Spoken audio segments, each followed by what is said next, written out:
So, hello. Hello. How are you doing? Okay? I'm all right, yes. Good. Thanks very much for agreeing to do this interview. Oh, it's my pleasure.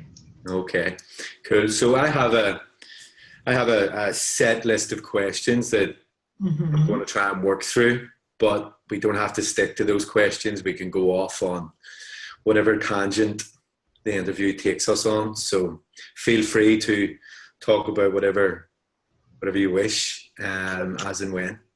Okay, so we'll start with some basic information. So can we please have your full name, your date of birth, and your place of birth, please? Okay, my name is Mary Ann O'Neill. I was born in New Orleans, Louisiana on April 24th, 1945. So I'm a septuagenarian. And can you tell us a little bit about your upbringing, your education, your family, just a little bit so we can get to know you a bit better before we talk about your experience in France? Yes, well, I think I had a very privileged and excellent education, really all my life. My parents, I was the oldest of four girls. Both of my parents were doctors. They worked together. My father was a surgeon and my mother was an anesthesiologist. As a child, until high school, I was educated in the Ursuline Academy of New Orleans, the oldest girls' school in the United States. And I got a very good background in just every subject I could think of. And then I went to high school. I went to a private high school. I was valedictorian of the first graduating class of École Classique, was the name of it, and that was in 1962, whereas the name would suggest it was very much a classical a school. We had a classical course of studies. We did Latin, which was my best language in high school, Latin, French, history, English, math, science, all 4 years. And so I had a very good background in that.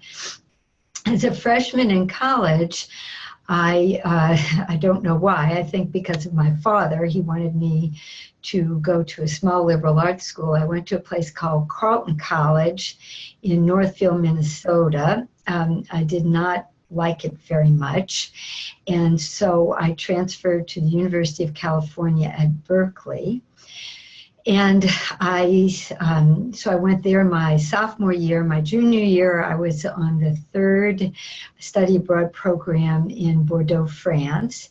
And then I came back and I graduated from University of California at Berkeley in French in 1966. I decided, for lack of anything better to do, to enroll in graduate school, which it was no big deal back then, and but I didn't enjoy that, and so I quit after 6 weeks, and as we said, hung around Berkeley.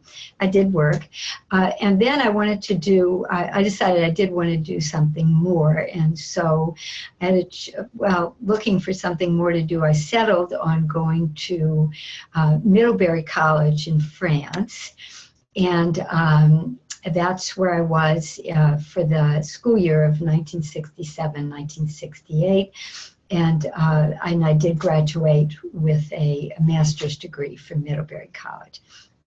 It wasn't until years later, even though I did teach almost all of the period between 1968 and 1974, I only went back to graduate school in 1974, and that happened when I had met my current husband of 41 years, and he had taken a job at Willamette University in Salem, Oregon. And while we were there, I decided that I would go back to graduate school.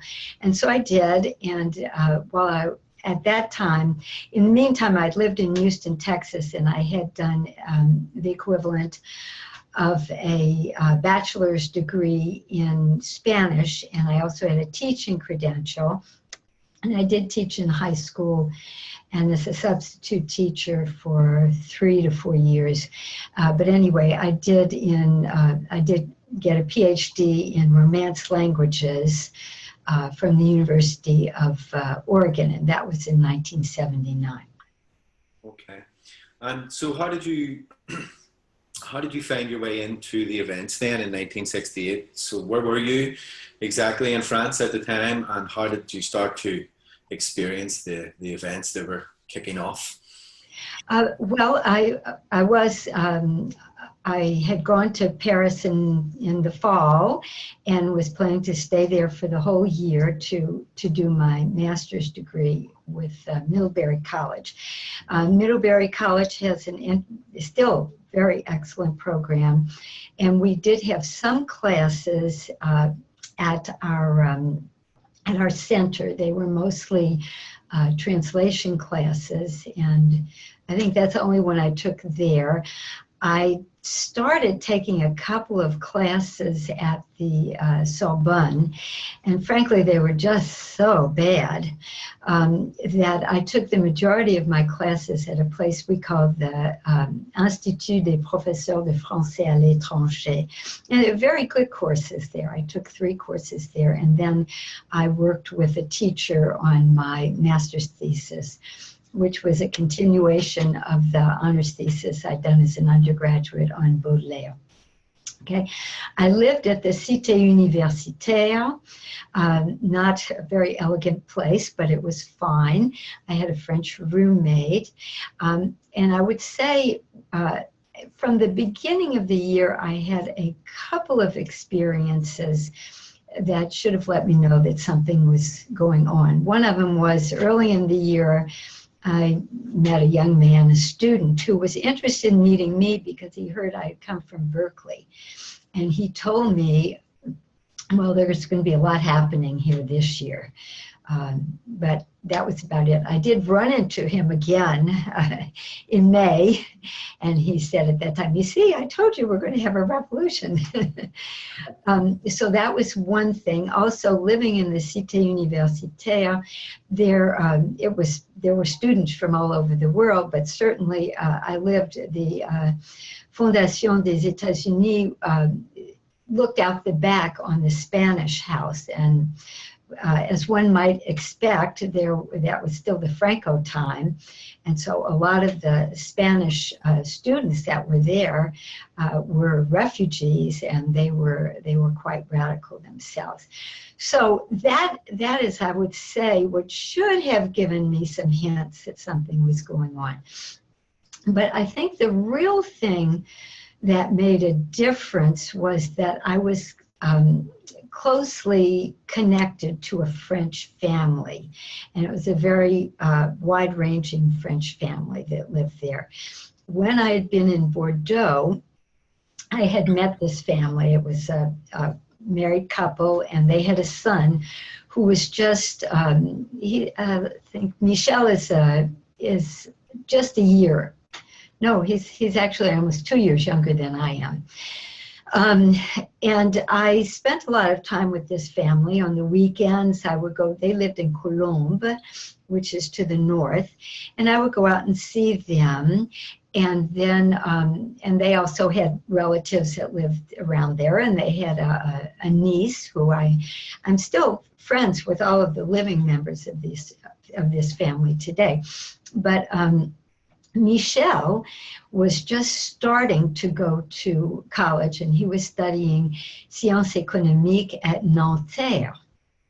And Michel and I got to be very good friends, and what we would do is we would meet once a week in the city of Paris in the Latin Quarter, and we would have lunch at a Moroccan restaurant called La Belle Étoile. And so, you know, just it lovely that I had those experiences. And I remember that starting in the spring, he would talk to me and say, boy, you wouldn't believe the stuff that's going out in Nanterre. He said, we've got these students. He said, there's especially this German student who we call Danny Le Rouge. And he's really trying to stir people up. And he said, so, you know, this would come into our conversations when we meet once a week. And then he said, one day he said, oh, the police were out there, you know, avec des matraques, and they're starting to beat the students up and all that. So that was my first real clue that there was something unusual going on. Well, May 1968, of course, for the foreign students there, that was an important time for us because we were going to take our exams then. You know, our school year, our classes had finished early and we'd already had to get in our master's theses. So basically, we were thinking about our exams because everything depended on it. We wouldn't get our degree. And I did have friends who didn't pass these exams. It was the old, the way that the French always did it. You know, everything resided on the grade that you got in your exam. And the way the exams were done were you'd go to the exam. When your turn came, you picked a question out of the hat, and honestly, out of a hat. And if it was something you could answer, as the teacher and a couple of teaching assistants decided, then you got it. If you didn't, you just flunked. You didn't get credit for that. And there were plenty of kids who went back and had to spend a summer at Middlebury to complete their degrees. So we really weren't thinking about a whole lot except for that. Of course, for the French students, they were getting ready to take, you know, the ones who were going for a licence, they were also getting ready to take their exams. So the first thing that I remember is hearing one day, in May, when, like the nerdy person I was trying to finish up my master's thesis and get ready for my exams. What I heard was that something had happened in Paris, and there'd been this big manif, and that there had been tear gas going all over the city. Well, I heard that one day just from some other people living in the Fondation that came in. So the next thing I knew, I woke up the next morning and there was a red flag hanging out, a red flag, and as I remember it, a machine gun, a mitrailleuse, out in the windows of the Spanish house. I'm not sure what they called it. It might have been Maison d'Espagne. And I thought, oh, this isn't looking too good, is it? And so, but you know, we were mostly Americans, and so my French roommate at the time, lovely, she was quite a bit younger than I was. She was a first-year student at one of the Grandes Écoles in engineering. Antoinette was her name, very, very sweet girl. She packed up. She went back to Clermont-Ferrand, where she was from. And I thought, well, this is really not getting too good, is it? But these are two things that I remembered. It might sound rather strange, but you know, life for students then was not like it is today with all of the beautiful campuses and, you know, and food courts and all of that. But and I'll tell you, the Resto U was really bad as far as food went, but we didn't have any money, so you ate what you could get. But at the Fondation des États-Unis, in the basement, we had a wonderful breakfast. You could get, for 3 francs back there, you could get an omelet, a croissant with butter and probably jam, and a bowl of café au lait. And I think, yeah, it was 3 francs. So, I mean, it was just something unbelievably marvelous that you could get all of this good food, and they would make it for you right there. Well, the first thing that happened was that these other students started protesting against the cafeteria.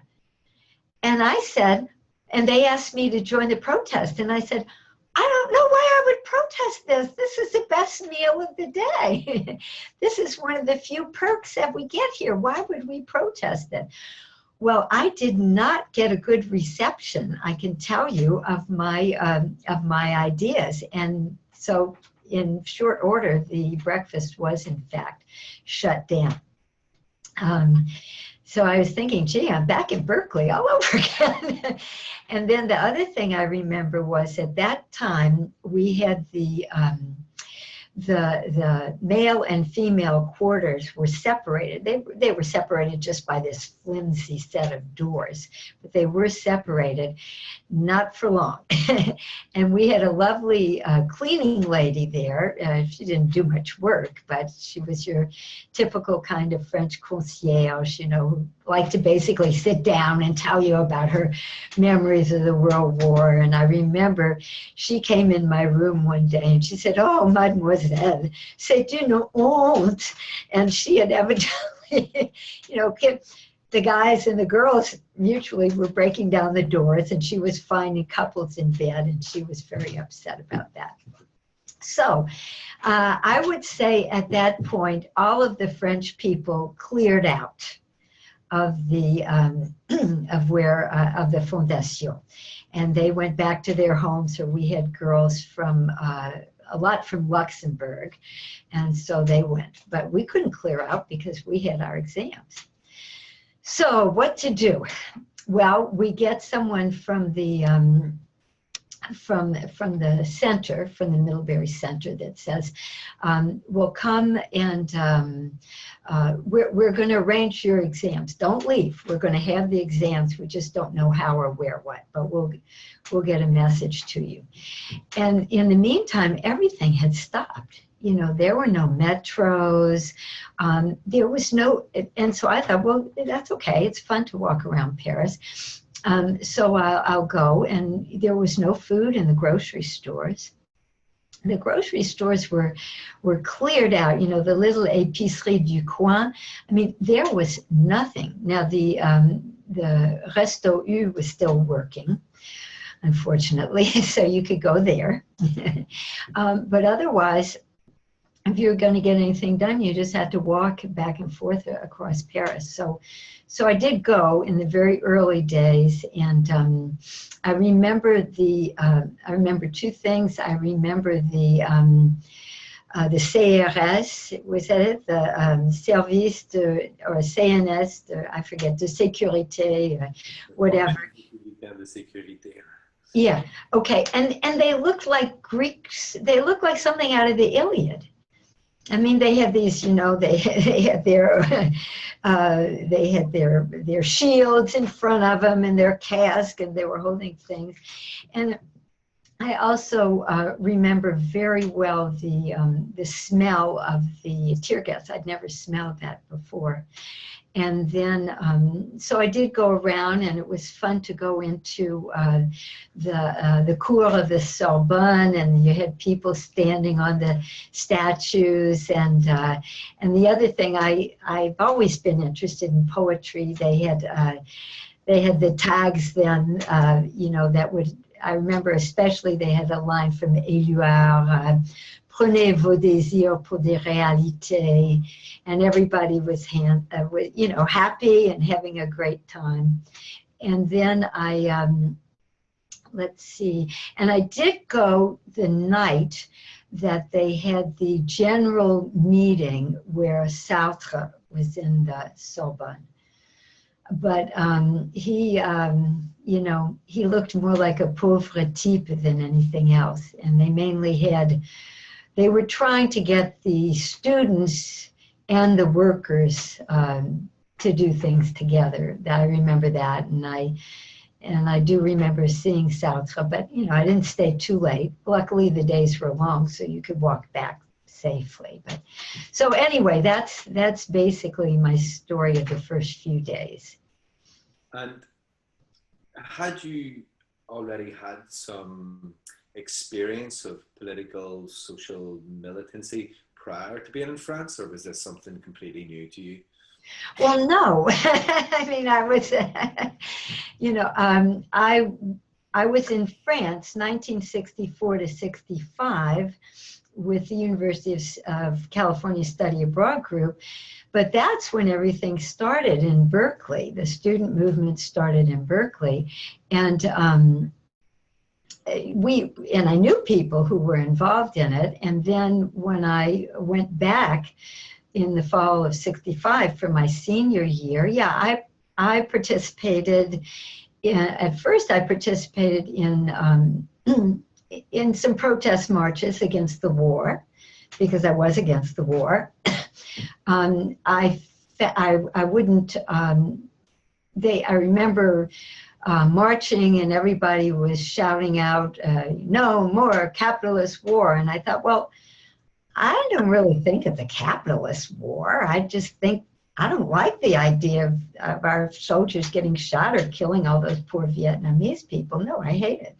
And so that made me kind of wary. I've always been rather skeptical, perhaps because I had a strong education in philosophical argumentation and dialectics, and you know, I've always been a bit of a skeptic.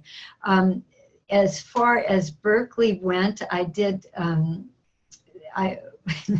We would have, yeah, you know, like for Friday night, I had a friend who had been with me in France, and he would say, hey, you want to come down and watch the Oakland police come through Telegraph Avenue?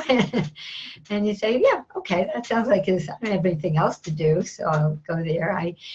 The time in Berkeley, I really, more than political, I remember it as being a time of a lot of drugs. Not that I got into that many drugs, but drugs were very big, and then the music scene was very big. But then when I quit graduate school in 66, 67, I did work in Berkeley. I worked at the Space Science Laboratory, but I only worked in the morning.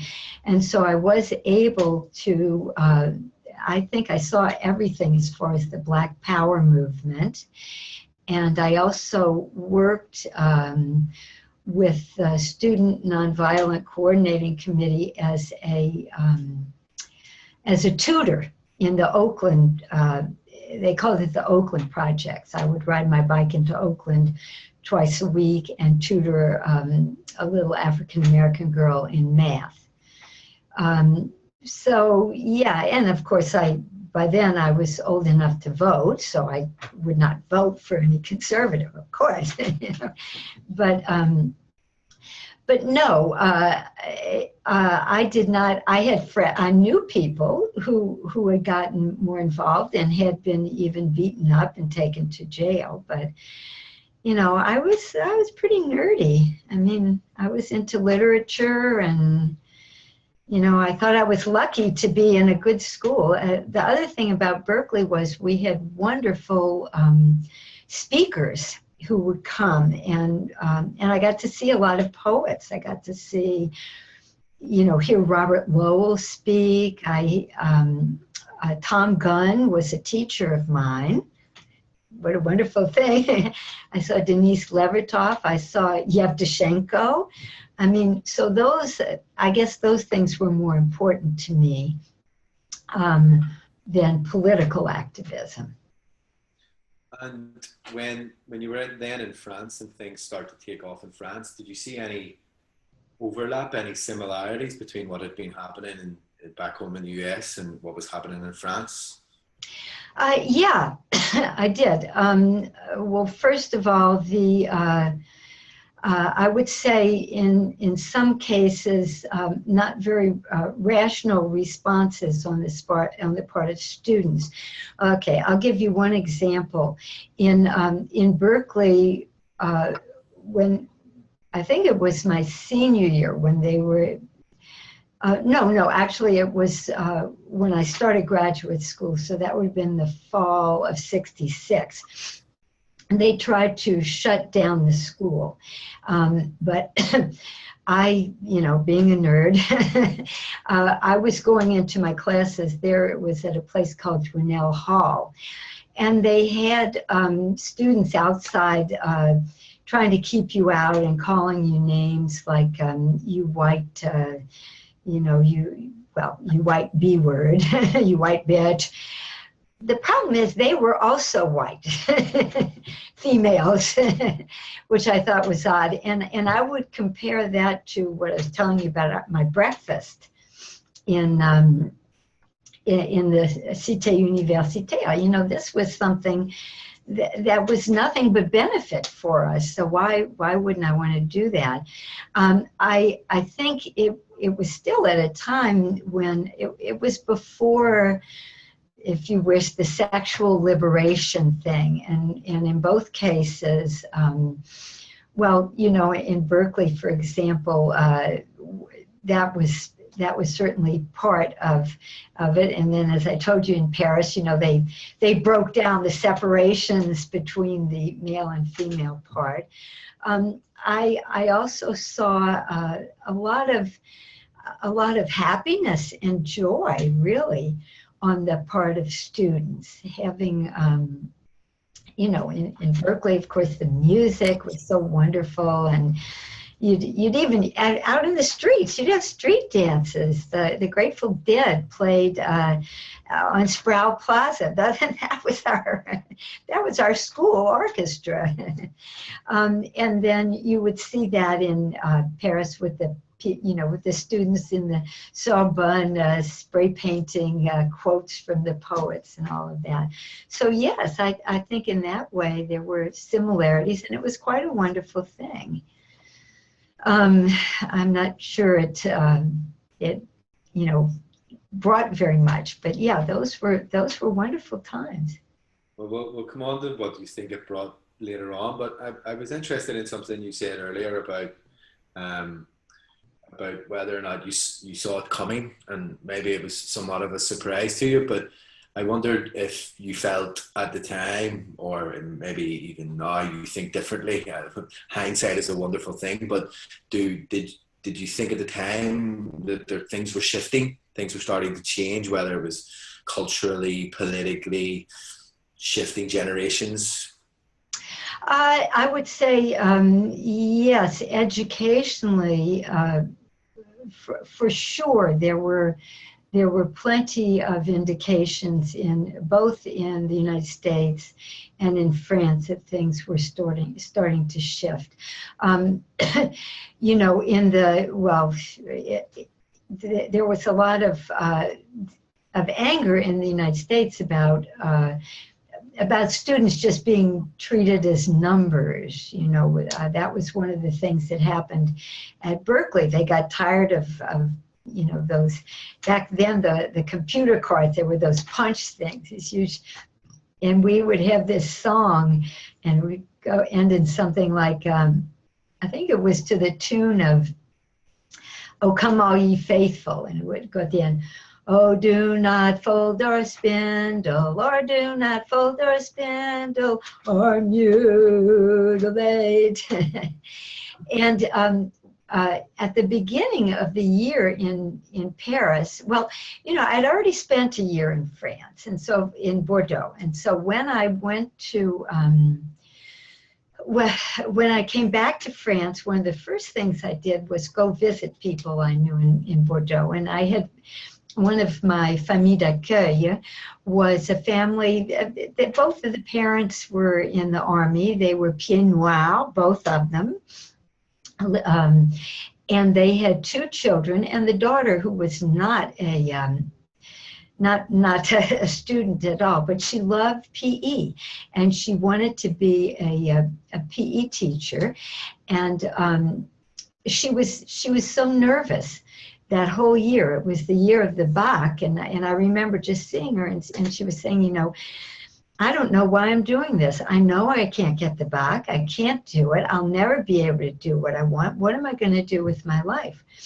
And then so back in Paris, I went to, I first decided that I would take a course by, I believe, a woman named Marie-Jeanne Drury. I believe that was her name, very well-known French scholar of the 19th century. And she was giving a class on Stendhal. I think it was La Chartreuse de Parme. So here we go into one of these big auditoriums, and here is this woman in her robes, escorted by two huissiers, you know, with their little poles, and they escort her to her lectern where she stands, and she starts to talk about the so fascinating subject of, should you say Stendhal or Stendhal? Do you know the kids started this chahuté thing, and they didn't start it until she was about halfway through the lecture, but they doing like this, and she stopped. Okay, and she left. So she comes back for the next class in the same way, and they, as soon as she stood up to talk, they started. And it was so loud. She looked at everybody and she said, "Vous êtes des imbéciles. Le cours est terminé." That meant that it was it for the year. She never came back. So, you know, not very good. So I thought, well, maybe I'll try there. There's also a class on le Spleen de Paris by Antoine Adam. Well, Antoine Adam is a great scholar of Baudelaire. You know, he wrote the Garnier editions. I'll go to that class. It was no better. It was just dreadful. I mean, the thing that passed for education then was awful. And so, you know, and these kids got no, they got no help whatsoever. There were no travaux pratiques then. And everything resided on the exams. So, yes, I mean, there was a lot of consternation and I would say just anxiety. This was, after all, you know, that was my generation. I was born in I think Hitler died 5 days after I was born. So I was born at the end of World War II. So we were the first generation, including in the French, going into this. And I have another good friend, Françoise, who went to secretarial school, and she told me, she said, you know, all I ever wanted to do was do a licence d'histoire. She said, but I couldn't do that. That wouldn't get me a job. And so, yes, there was a lot of anxiety as far as the education system went. Interesting. So you've mentioned earlier that you went along and visited some of the occupied Sorbonne Isolationeval. Did you get involved in any of these meetings, any of these discussions? Well, the one at the Assemblée Générale was, you know, I mean, it was just they were running it like they ran the classes. I mean, it was packed. But they weren't, you know, people could raise their hands and say something, but basically it was being run by people. They had an agenda. They had a program out. Who was going to come and speak when? So no, I didn't get involved in that. I mean, I got involved in the sense that I once. Well, I think what happened was they did arrange for us to have our exams, but there was a lot of downtime, and we had time, you know, to go into Paris. So I love to walk. And so I did go in every day to see what was happening. And so I didn't get involved in that. I did go back, I think, just about every day. And I took pictures. And I was telling someone that you folks asked for pictures, or if you had any memorabilia. Well, since I was spending the summer in Europe, with my friend Michel, who was a pretty good amateur photographer himself, we took the pictures of the inside of the Sorbonne and what was going on. And I also had pictures of the police. And we took them just to a place to get, you know, back then they had Photoshops where they developed pictures. When I got them back, every one had been removed, and the negatives too. So I didn't actually get anything from that. But yeah, I would talk to the students. Yes, that was the only thing I got involved in, and was actually going and talking to the students. And most of the ones that were there were, you know, they were fairly radical for their times, and they had lots of ideas. You'd hear people talk about different things. Some of them would say, you know, we want the revolution. It's time for the revolution. I mean, Mao's Little Red Book was required reading. People were carrying that around. But others were saying things more practical, you know. We want an education that's going to actually be responsive to us, help us out, instead of acting like we're nothing, instead of being for an elite. So I got involved in that sense. Otherwise, you know, we were warned by Middlebury, you don't want to get too involved in anything, because you know, you could be gone or in jail. Who knew? And outside of the student world, how did you experience the strike? I mean, you've mentioned some of the shops being closed. Oh yeah, the strike I certainly experienced. Well, as I said, I experienced, I would say, all areas of the strike. We had, well, as I said, everything stopped running. It's a very bizarre feeling, you know, you don't hear anything. There was no gas. There was no food in the stores. Now that I look back on it, the restaurants, there were still restaurants going, and there was the student restaurant, because we wouldn't have had, you know, any other way of paying for things. I remember that at the time, back then, my parents would send me money every so often. It would be in the form of a cashier's check, and I had a bank account, and they would send a cashier's check, which then they would transfer and put it in my account, and I could take it out.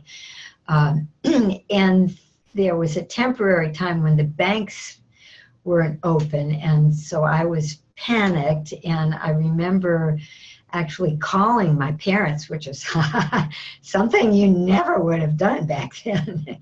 And I said, I have to have some money, and they figured out a way to have some money wired to me. There were, it was very quiet. Of course, there were no classes going on. Those had been closed down. And when we had our exams, they were either in the study abroad center, the Middlebury one, which was off of the Boulevard de Montparnasse, or I think there was one other place. And so the problem got to be, can you get there? You know, figure out a way to get there. But no, there was, you know, wasn't a lot going on. It was quite quiet. You managed to get your exams? Yes, we did manage to get our exams. we had, again, because of the way it worked, well, the first exams were in the old-fashioned, what we call thème et version, which was just translating from one to the other. And that had actually happened at the end of April. That class was over. We had an assignment. We did that. Of course, your master's thesis, that was between you and the teacher. But then I had 3 other classes, and in each case, in each case, it was very interesting the way the exams happened. The first one was my favorite. It was on poetry, and that was fine. Then the second one was on something called Civilisation Française. I'm still not really sure what it was about, that class, but that was one where you picked something out of the hat, and mine had something to do with the art of the Carolingian period. Oh, that was bad. But, you know, I knew enough that I could talk about it. And I remember the teacher told me, he said, "Mademoiselle, what is the difference between the art of the Carolingian period and that of the Roman Empire?" And I said, "Well, I don't know. We didn't study the Roman Empire." He said, "I'll tell you what it is. They had monuments back there because those people had a civic sense. Do you know what happens when people lose their civic sense? They make things for themselves. They make jewels, they make crowns, and they don't care about the rest of them." I said, "Oh, okay." Did I pass? That was fine. But the last one was also a bizarre class. I'm not sure what it was about exactly, but it was good. And the question I drew there was on the misanthrope and a relation to Pascal's pensée. And that was fine. I prepared something for 10 minutes and I went in and talked to the teacher. And it was really a lovely man. And he said, and he kept asking me various questions about things. And he said, and at the end, I was surprised. I found out afterwards I got an 18, which, you know, there was no grade inflation back then. So that was quite wonderful. I even got something from Middlebury saying, you know, I should be prepared. But he took me out and he showed me this mirror.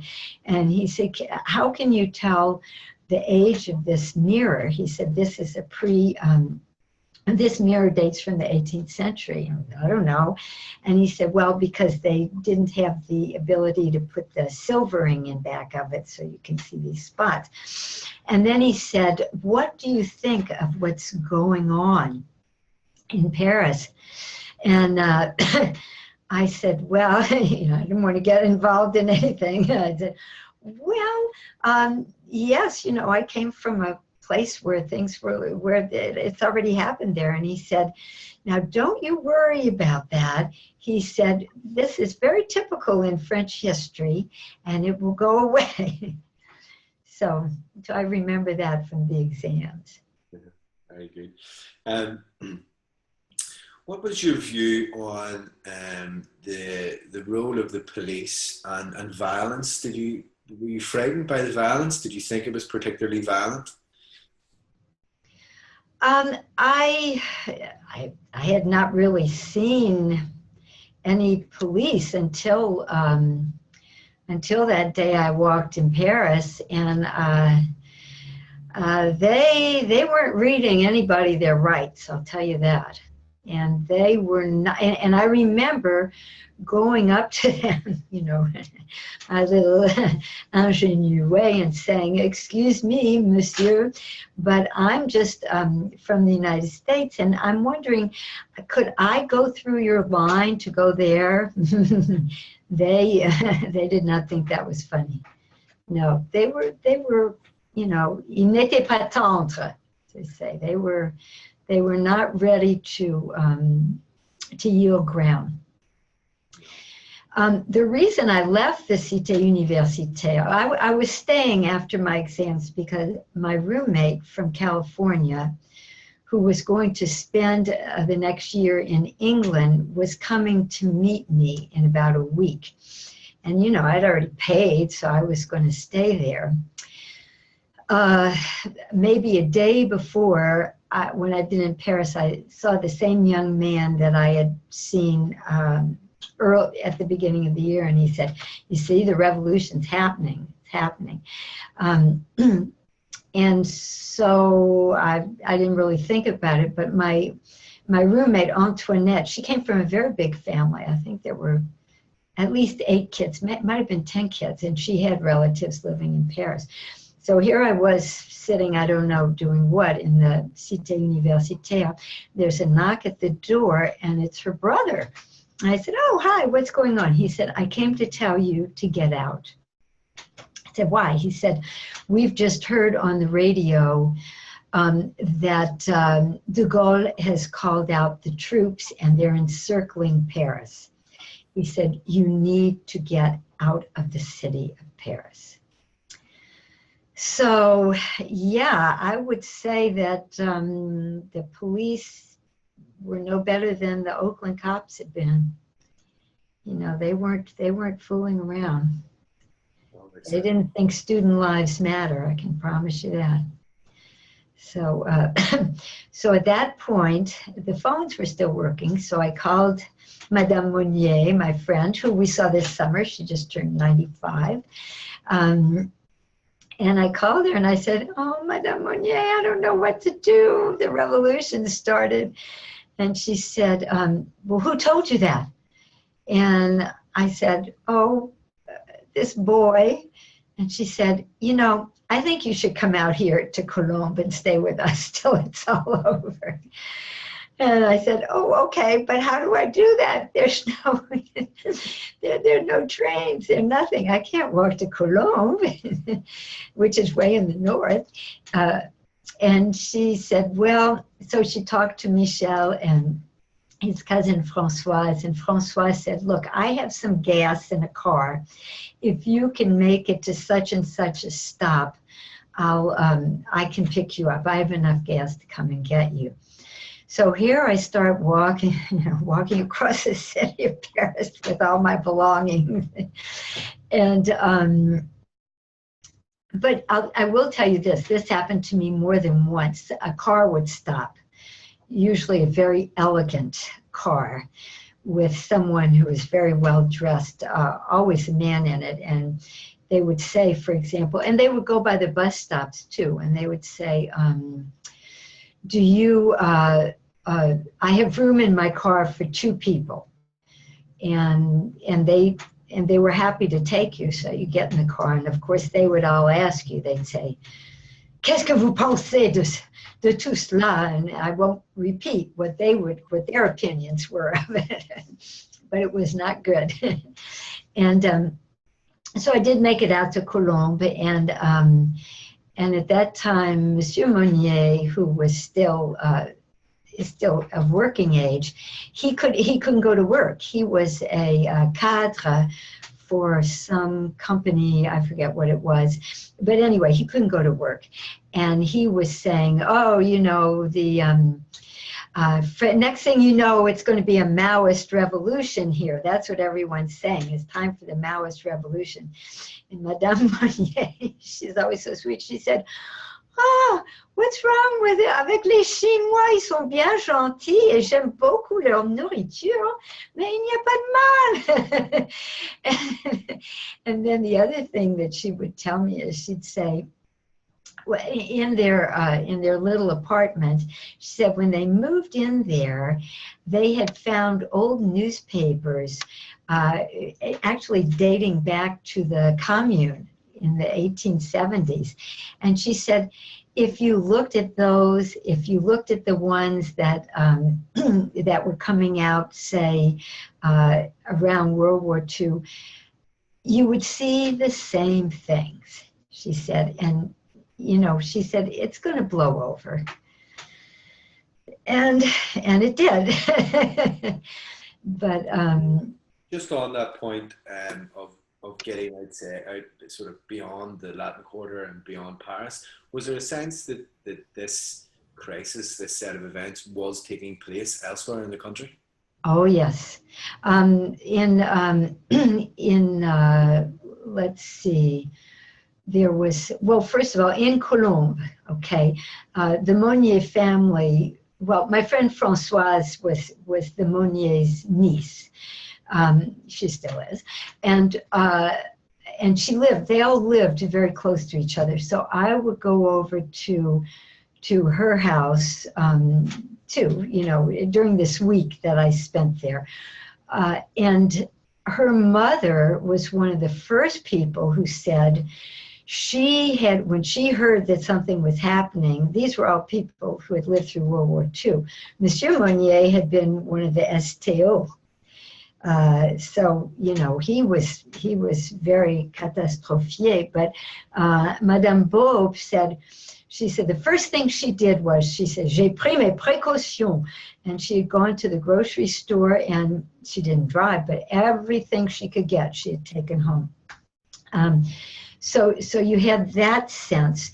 That one of Françoise's friends was, she was getting ready to marry a Spanish guy, and she was saying, I can't wait to get to Franco's Spain, anything to get away from all these communists here in France.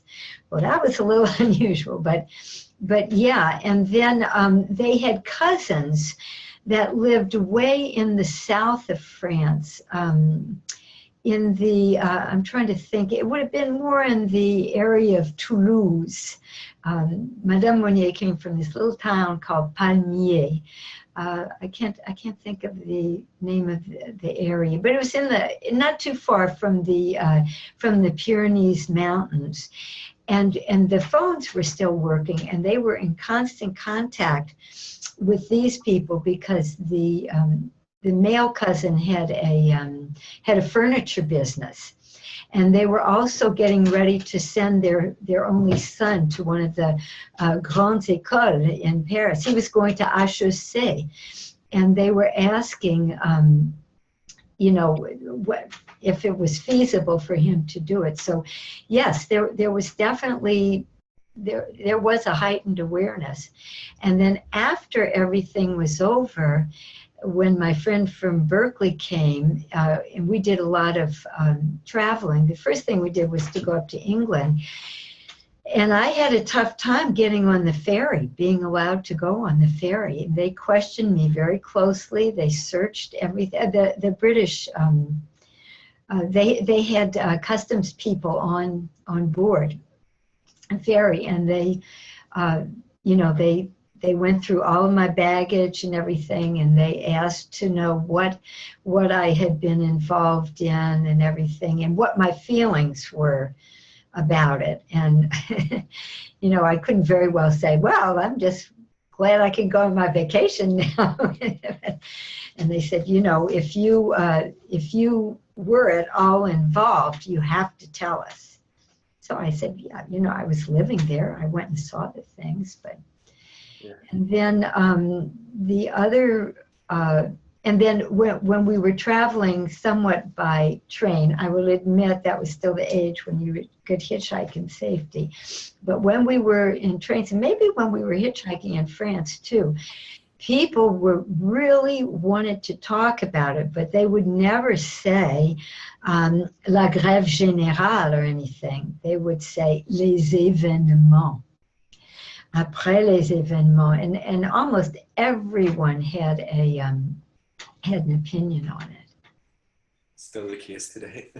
Yeah, the other thing, just to close that off, is my roommate and I, among our travels, we had decided to go to what was then Eastern Europe in the communist bloc. And so we went to Prague, and we were in Prague 1 week, yes, before the Russians came in.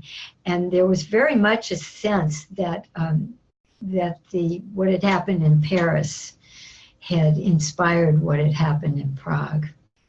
Okay, and the international zeitgeist that undoubtedly swept across the globe at that time? Is that something that was present in Paris? Could you feel that in Paris at the time?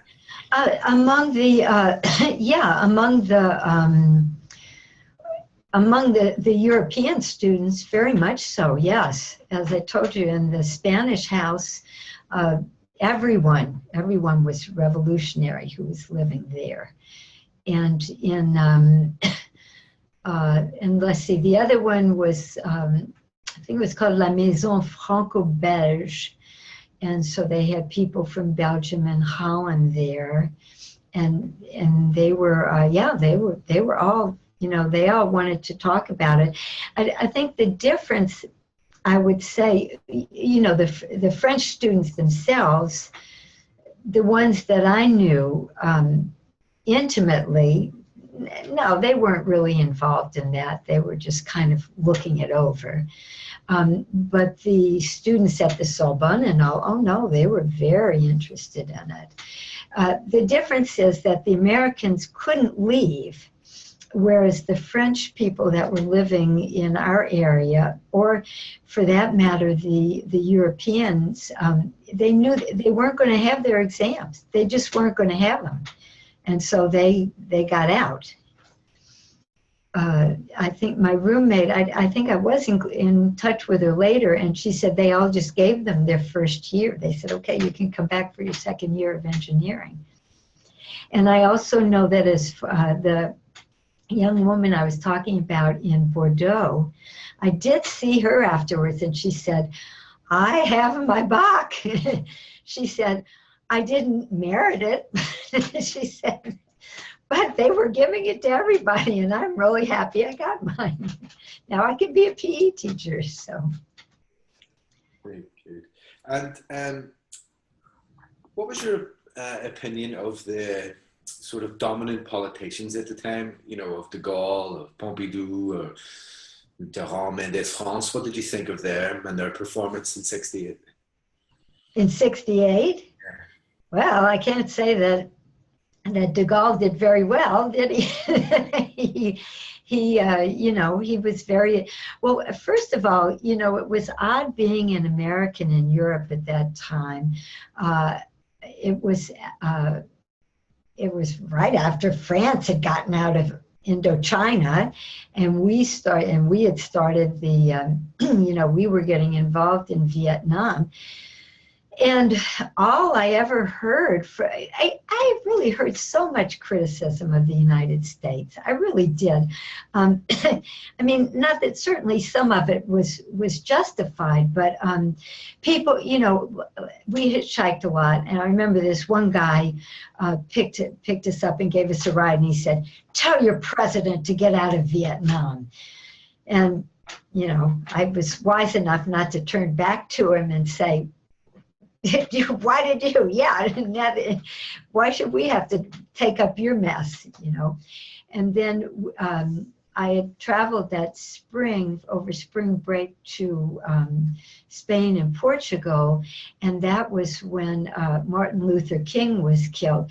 And of course, that was a terrible thing. I certainly was not happy that Martin Luther King was killed, but people would just come up to us and blame us for it. What's wrong with you Americans? Why are you doing things like that? I did not find that level of self-scrutiny in France, ever. And then, of course, de Gaulle had pulled out of NATO, and the other thing is it was pretty hard on Americans financially, because you'd have the exchange rates would just go up and down. You could have one day when the exchange rate, you could get 4 or 5 was the normal, $1, 4 or 5 francs for $1, but you'd have times when it'd go down to 2. That was a big hit for somebody who's a student. And then when I was coming back to France to leave at the end of the summer of '68, I had experiences where people wouldn't take dollars. They wouldn't take traveler's checks. So that was odd. As far as the way that that de Gaulle and his whole government handled it, I would say they handled it very badly. There was never, it wouldn't have taken much to keep some things going. And everything collapsed so quickly. And I feel that de Gaulle's reaction was, okay, they're going to do it like that, fine. Let everything close down. I'm bringing out the police. So no, I think it was handled poorly. And then the other thing, and the police, you did not want to get involved with them, believe me. And then the other thing was that afterwards they did what unfortunately we do too much in this country too, which is instead of trying to do something, instead of looking at what had actually happened and saying everything closed down, they set up commissions, and the commissions set up half measures, and the commissions were staffed by Gaullists, including the education one was headed by the poet Pierre Emmanuel that I've written a book on. And he was quite a bit more radical. His education ideas were quite a bit more radical than anything that happened. But yeah, I would say they really weren't up to the task. They were stubborn. He was the savior of France, and why didn't these younger people understand that, by golly? So how did you feel when at the end of the events, when the events are over, more or less at the end of June, when the elections take place, were you glad it was over? Were you disappointed? Was it? Was I glad or disappointed? Well, let me say, I'm not sure. I was happy that I could carry on with my plans. But, I had really thought about staying in France because I didn't have anything. At that time, I had a master's degree. I didn't think at that time I wanted to go on for a PhD. I didn't have any work waiting for me in the United States. I didn't cherish the idea of going back home to live at 23. So my intention had been to stay in France, and actually my friend, Monsieur Monnier, could have gotten me a job, kind of a clerical job, but it's not bad living in Paris when you're in your 20s. I was relieved that things had ended when they did, so that I could carry on with my summer plans, which was great. I remember that I remember hearing the metro or the RER trains start up again. I'm not sure they were RER trains then, but hearing the trains start up again, I never had an experience like that. I never had an experience when everything stopped, and then to hear them start up again, and to see the looks on the French people when they were up. So the reason I did not stay in France was probably because of May '68, and my parents asked me at that time. I mean, they couldn't tell me, but they asked me at that time, everything's in such an uproar, come back here and get a regular job. So that's what I did. Was I happy that I had lived through it? Oh, absolutely. It was wonderful to be part of it. I was going to ask you, what did your family and your friends back home think of you being in France during this period? Well, people would ask about it, and they would say they would say things to me like, well, I see you're with all those communists in France. And my friends in Berkeley, it was more like, oh, you think that was interesting? We had People's Park this summer. You know, my strike, my violent protest was better than your violent protest. But yeah, there was this sense of people were saying, you know, at that time, what happened was I did go back to New Orleans, and my father, who was not really anxious for me to live at home, said, why don't you see if you can get a teaching job at the last minute? And I did. I got a job in North Carolina, where I did teach for a year. And I must say it was very rural North Carolina, so they had no idea what was going on. But in France, they probably didn't know what, I shouldn't say that. Anyway, they did not know what was going on in France.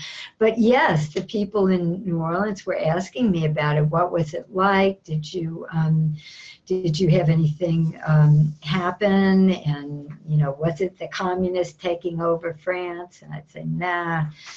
You know, it's like Madame Manyas said. They got all worked up, and then they seem to have gotten all worked down. I'm not sure that was true, but anyway, yes, I did that for my parents. And I thought it was interesting because they have developed all of these classes now on May 68. There was even one developed here at where I taught, and I believe when I was still teaching, and I was amazed that the person teaching the class had no interest whatsoever in hearing what I thought about it. And that's because I think it has become, let me say, theorized or fit into a niche of history. Yeah, perhaps. I mean, what did you think was the impact on France of these events? So you touched on maybe some of the consequences earlier, but how did you think the event, what sort of impact did you think the events had on France at the time? I think it had some great, a great impact on France. First of all, on the education system, because obviously things did change, and they need to continue changing, as frankly they do in education all over the world. You know, it's certainly just as true in the United States. But it had a big change. They had, I would say it was opened up more, not only in things like redoing the curriculum, having more travaux pratiques, having things, you know, having more help for the students. But, you know, when I was in France, most of the people that I met, they were doing licence in humanities things. The bac that had the most prestige was the classics. You know, well, no more. And now if you look at I don't know a single young French person who has gotten a licence in anything. They all go to the grandes écoles, or they go to vocational schools, or they have other things going on. It made a big difference at the level of the bac. When Sarkozy was there, he was saying, you know, we want something like 89 or 90% of French students to have the bac. Well, it was under 50% before that. It also made a great difference in the way that that foreign students were brought into France. You know, because with the failure of those programs, of the classical programs, to interest the French people, you had really a surge in foreign students, especially, I would say, from places like Poland, Eastern Europe, and then, of course, America, and probably even South America. Yeah. So that had an effect. I would say politically, I honestly do feel that de Gaulle handled things so poorly that was the end of the résistentialiste regime of post-World War II, and you know, France, the heroic nation of World War II. So then they had to get down to, you know, to doing other things, to looking at other. Of course, it eventually, you know, for a while, it was the, you know, it was people like Pompidou and Giscard d'Estaing that came in, and they were going to try to be, well, Giscard, especially, you know, sort of globalist and united Europe and all of that. And then we had, you know, more of a socialist thing. But yeah, I think it really marked the end of the post-war generation, and I would say even the end in politics. Yeah. Did the events of '68 change your understanding of France or your perceptions of France? Okay, so what did I think of France before? Well, of course, as a student of French literature, and I should also say I come from a bizarre ethnic French background. I'm Louisiana French on my mother's side, from the bayous. And I mean, my grandmother spoke French before she spoke English. My mother spoke English first, but both she and her brother, they spoke French among themselves. And then I went to 2 French schools, you know, as a child. So it helped me distinguish in a way what was going on, you know, see the difference between my background and that. Otherwise, for me, the things I was most interested in then were French 19th century. I was mildly interested in history, but basically all of my interest was in French language and literature. So yes, of course, when having lived through that thing in '68, it made me, I would say one thing, and that lasts with me to today, is a real interest in pedagogy and the idea of, you know, how do you educate large numbers of people to do it in a way that is really helpful for them? I'm not so sure we're doing that currently in this country, and I'm pretty sure it's not working out very well in France either. But that may just be a general thing. So yes, I got it really made me very, very interested in pedagogy in general and the French pedagogical system. I think before May '68, I had always assumed that the French Revolution had kind of done it. You know, that was the big splitting point in French history and perhaps in world history. So Paris in 1968 showed me that I have to have a much larger view, and just as the revolution has not come yet, maybe people are looking too hard at the revolution and don't notice all these other things that are going on at the same time. So yeah, it has. You know, I was, for a little while at Whitman, where I worked, I was involved in administration. Well, more than a little while, about 10 years I had various administrative duties. And I remember talking to our president once, and he said, well, you know, we're preparing for this or this or this to happen. And I said, and I've always thought that, you know, that's the thing, that's the trick, to actually be aware enough of the warning signs that you can tell what's going to happen, and don't spend all your energy on something that's a problem of the past and not look at what's happening now. Would you say, or how would you summarize the impact that 1968 had on you personally, or politically personally? Did it have any impact or lasting impact on you? A lasting impact. Okay. Politically, as I said, I often think, I mean, I would say, you know, I went to school in Berkeley. I was in Paris and all. I spent most of my life being, you know, being a liberal, not revolutionary at all. I've remained a skeptic, but, you know, certainly more to the left politically. However, yeah, I'm not so sure. I would still say that I'm really far to the left now. But the thing that is done is that I've noticed every time something's happened in this country, and that includes in education, I tend to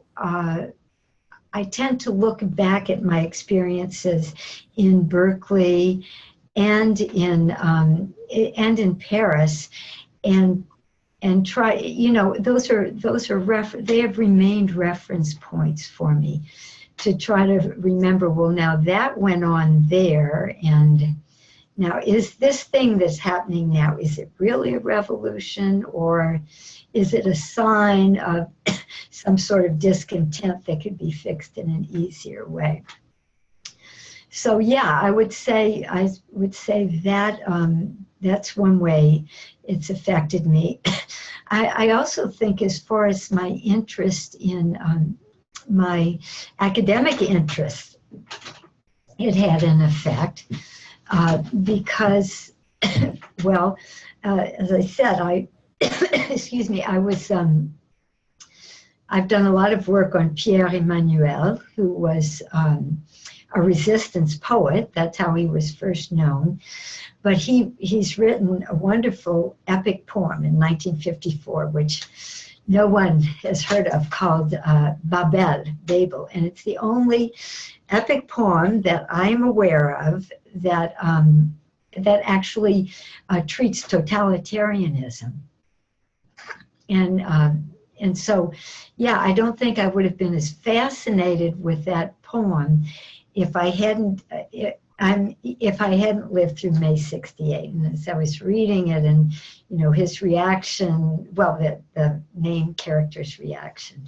I'm also I've done a lot of work on Chateaubriand's Atala, which was I wrote an article a long time ago now called Chateaubriand's Atala, a critique of the French Revolution. And it reads Atala as a reaction to the French Revolution. I don't remember. It reads Atala as sort of a yeah, as actually that the characters are giving arguments against the excesses of the French Revolution, why they happened, defense of other ways of working. So yeah, I'm very interested in those periods of you know, when things change. Let's say when things change, and could we have seen them changing? Could we not? What's the appropriate response to it? Okay. I'm sure, as someone who experienced the events and lived such a rich experience, that you've always kept an eye on the way the story of 1968 has been told over the years. And I wondered if you had an opinion on whether or not you believe the dominant perspective or the dominant history of 1968 fully captures the events, how you experienced them. I don't think that, well, all right, my daughter, when she was in graduate school, she had at least she had a class where they talked about that. And I think from what I've seen of her syllabus, and also the things that they were talking about, is it's they don't catch the chaos of the period. And the problem is that if you don't catch the chaos of the period, then you don't catch the energy of the period.